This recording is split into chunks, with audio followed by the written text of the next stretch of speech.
ask you a question, Chris. Would you be surprised if I told you that the Navy has credited you with over 160 kills?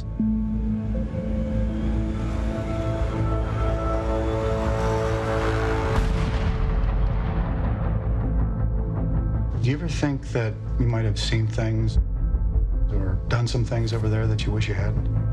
Oh, that's not me, no. It's a box office hit, and it's been nominated for 6 Academy Awards, setting records for attendance. But not everyone likes Clint Eastwood's latest film, American Sniper. Liberal Seth Rogen took to Twitter saying, "American Sniper kind of reminds me of the movie that's showing in the third act of Inglourious Basterds." He was referring to a Nazi propaganda film about a German sniper. And Michael Moore tweeted, "My uncle killed by sniper in World War II. We were taught snipers were cowards. We'll shoot you in the back. Snipers aren't heroes, and invaders are worse." Huh. So why the anti-American response from Hollywood? Is it jealousy from ne'er-do-well filmmakers of Clint Eastwood? Or is it just plain anti-Americanism, anti-soldier bias? Well, joining me now to discuss this is Katie McHugh, Breitbart News Network's homepage editor.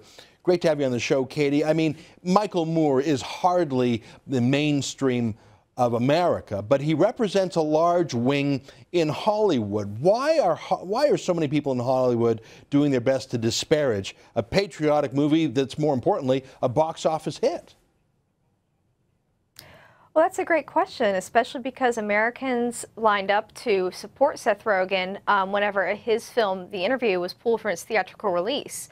And here, less than a month later, he's bashing his prospective customers, frankly, and calling them Nazis. It's just incredibly incendiary and insulting. You know, I remember after George W. Bush led the coalition to liberate Iraq and then Afghanistan in 2002, 2003, there were so many movies that came out dumping on not just the war itself, but on soldiers, trying to demonize American and Allied soldiers as war criminals. Let me just mention a handful of them. There were literally more than a dozen. Some of the more awful ones, one was called The Valley of Elah, just a terrible film, got virtually, there were so many of them. Zero Dark 30, one was called Rendition, Lions and Lambs. They had such poor numbers at the box office. I kid you not. Valley of Elah did less than $250,000 worth of business all across America. Less than $250,000. But Hollywood just kept pumping them out. The Hurt Locker, always with the Americans, at best morally neutral, but usually the enemy. Why did Hollywood dump $100 million worth of their shareholders' money down the drain just to make anti-war propaganda? And why did they stop doing it the minute Barack Obama was elected? Was this just Hollywood's way of fighting the Republicans? Yes, there's a enormous, as you know, Ezra, just anti-American, anti-conservative, anti-normal moviegoers bias in Hollywood. The elite really does see themselves separated from normal folk, and they feel very comfortable looking down on them and trashing them. But, I mean, at the end of the day, isn't the only color that Hollywood loves, it's not Republican red or Democrat blue, isn't it just green? I mean, the amount of money, $90 million in the opening weekend, I mean, surely that is enough to tempt Hollywood to make some more patriotic films. It reminds me of when Mel Gibson's The Passion of the Christ came out, one of the largest box office successes of all time. If conservative themes that respect viewers and respect America, and in the case of Mel Gibson, respect Christianity, make hundreds of millions, in the case of The Passion, make $1 billion, why aren't there some studios who are saying, I'll let everyone else be liberal, I'm going to be pro-American. Everyone else can be pro-Taliban, I'm going to be pro-America. Yes, there does seem to be a truly ideological bias here that costs them their bottom line. On the other hand, they are, so wealthy, and they do know people coming back to see their films. They may be willing to take a hit, even over a span of several years, to slam a president that they dislike and keep promoting anti-military views in their films. Now, Clint Eastwood, I mean, he's I don't know how many more films he has in him. He's in the twilight of his career.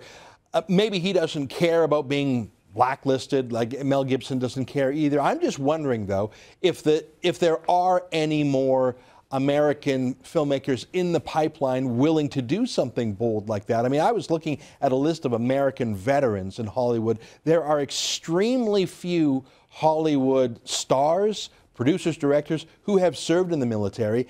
And Clint Eastwood, I mean, he could make his own ticket. He's famous enough. But are there even going to be people who would stand up to, let's say, the censorship of Muslim radicals? Oh, you can't have an enemy being Islam. I mean, we've seen that already in Hollywood. You can't have a bad guy who's Muslim.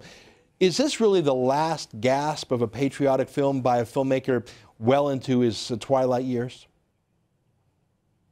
Well, I think Clint Eastwood still has a lot of fight in him, and I think other directors will copy his model of success by being respectful, diligent, and willing to undergo in the instance of Bradley Cooper, absolutely grueling regimens in order to faithfully represent, the stars and the heroes that Americans look up to.